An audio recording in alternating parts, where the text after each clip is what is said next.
Don't worry guys, these are both spoiler free. So, Sonic Superstars. No matter what your opinion on Sonic is, I think everyone can say that the classics are regarded as some of the best Sonic games. Sonic 1 was a great introduction to the series with fun platforming and a focus on momentum. The way you handle how Sonic moves, speed is treated as more of a reward than a gameplay mechanic. Sonic 2 expanded on the idea by giving us the spin dash and refining the design trait of the top section of a level usually being the fastest. By the time Sonic 3 and Knuckles was out, the formula was pretty much perfected, so they just threw in new gimmicks. What set that one apart was its massive scope and story. As for Sonic CD, you can just watch my video on that to see my thoughts, but TLDR, I'm pretty fond of it. It wasn't until 2017 that we got a true return to this formula with Sonic Mania. They brought back plenty of stages from older Sonic games with elements from ones that didn't make the cut. From what it's worth, it's a pretty good game. Not as fun and unique as the classics, but a great way to reintroduce the Genesis-style gameplay to the franchise. Okay, now flash forward to summer of 2023.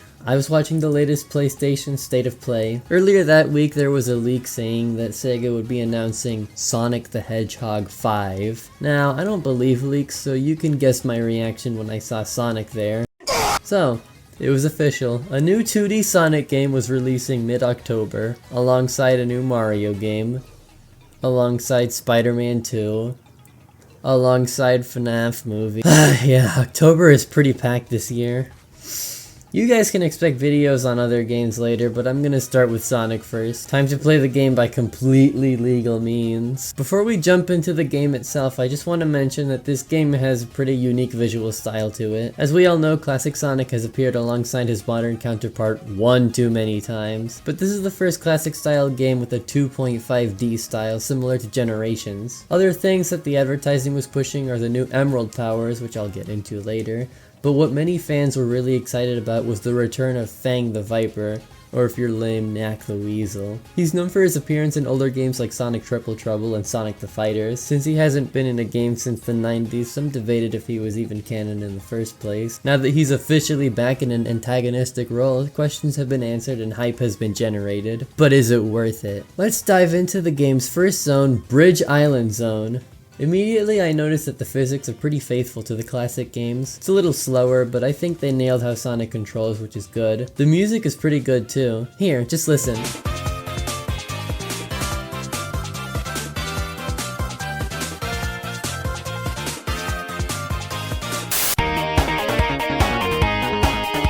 Wait, what?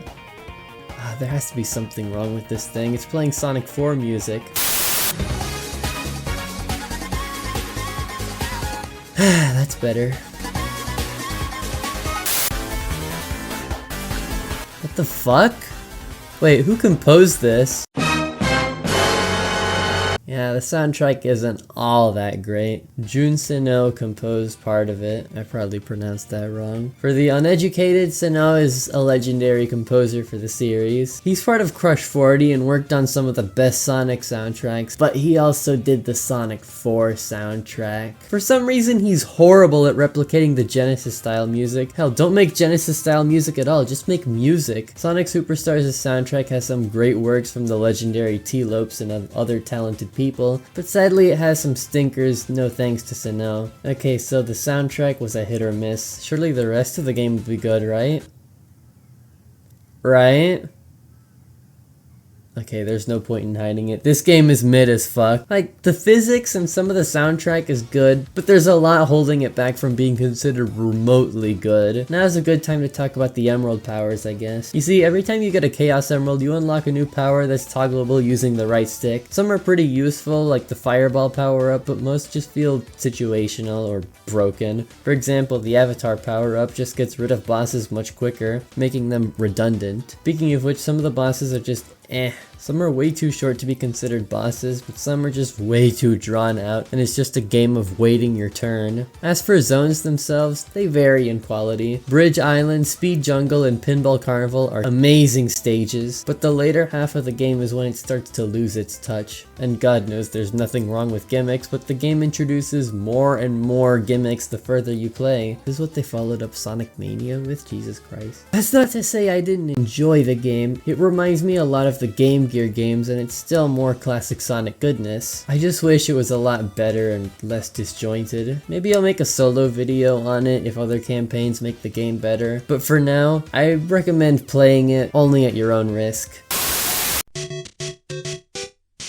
Mario's dabbled in plenty of genres: racing, fighting, sports, and cutting off friends from your life. But whatever he does, there's no denying there'll always be a new 2D Mario game to stick to what genre made Mario successful in the first place. This is actually the first new 2D Mario game that isn't a new 2D Mario game since 1992. Before I talk about the game, I have to emphasize that this definitely marks a new era of the Mario series for a few reasons. For one, this game has a new visual style that no doubt still uses 3D models for the characters, but now it has a 2D hand-drawn edge to it. I'm glad to see Mario give in to this style. This one is also different due to all the differences in gameplay promised by the game's Nintendo Direct. Buyable and equipable abilities, the Wonder Flower turning the whole level on its head by changing something new with each level, and a whopping 12 characters, 8 if you don't count recolors, new unique power-ups, and a new voice for Mario and Luigi. Wait, what? Yeah, we truly are in a new era for Mario. Charles Martinet stepped down months ago and is now the ambassador for Mario, whatever that means. Regardless, I hope he has a happy retirement. Not only is he one of the best voice actors out there, he's just a fun guy. His last performance is honestly a pretty bittersweet send-off in the Mario movie.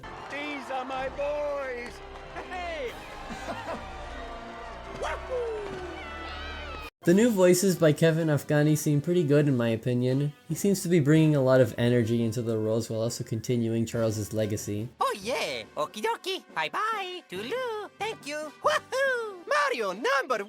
I did it! Wonderful! Well, anyway, I played the game. Do I like it? Well, it's a new Mario game. Of course I like it.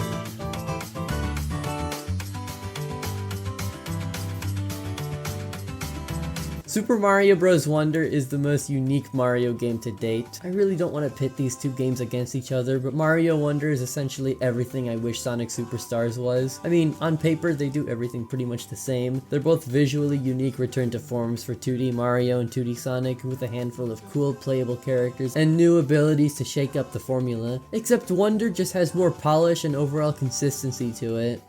And a better soundtrack. Like I said, there's multiple different characters: Mario, Luigi, Peach, Blue and Yellow Toad, Toadette, Yoshi's, Nabbit, and a new character. I never really mentioned this before, but I hate Princess Daisy. So you can imagine my excitement when Nintendo announced her public execution on June 21st, 2023. I like her replacement a lot better, Princess Daffodil. Hey, in order for me to actually like her, I turned her into a completely different character. All you just did was slightly change her design and give her a new name. Just roll with it. Anyways, I don't really mind that every character plays the exact same because Wonder Flowers make every level feel distinct and the badges help you strategize on what you do with each step you take. Wonder Flowers do something random each level. Sometimes pipes can come alive, sometimes you can end up in space, and a lot of other things. Some flower segments reference previous entries in the series, which made me smile. Art style wise, this is the best in the series. A huge step up from the new Super Mario Bros. Series and a great way to usher in a new era for the series. Everything has a hand-drawn 2D quality to it, making things resemble Kodabe's work from the 90s. Everything from the sound effects to the way each character looks and controls just feel like they're pulling from Super Mario World specifically, but in an HD coat of paint. This new art style and all the new gimmicks make the Flower Kingdom feel super unique. Can you believe what you can do when you don't crunch developers and let them have all the time in the world to flesh out masterpieces? I know, crazy, right? It's Mario tradition to introduce new power-ups with each game, and this game delivers on that end. The new ones Wonder introduces are the elephant form, the bubble flower, and the drill. I used to think it was stupid, but the elephant form became my favorite after a while. Back in 1985, Nintendo made the Super Mushroom as a way to evolve Small Mario from the arcade games. Now the elephant form makes me think they're doubling down on that concept. You can run across wider gaps and destroy blocks swishing your trunk. Hell, you can even store water in your trunk, which I think is pretty neat. Overall, this is a beautiful game.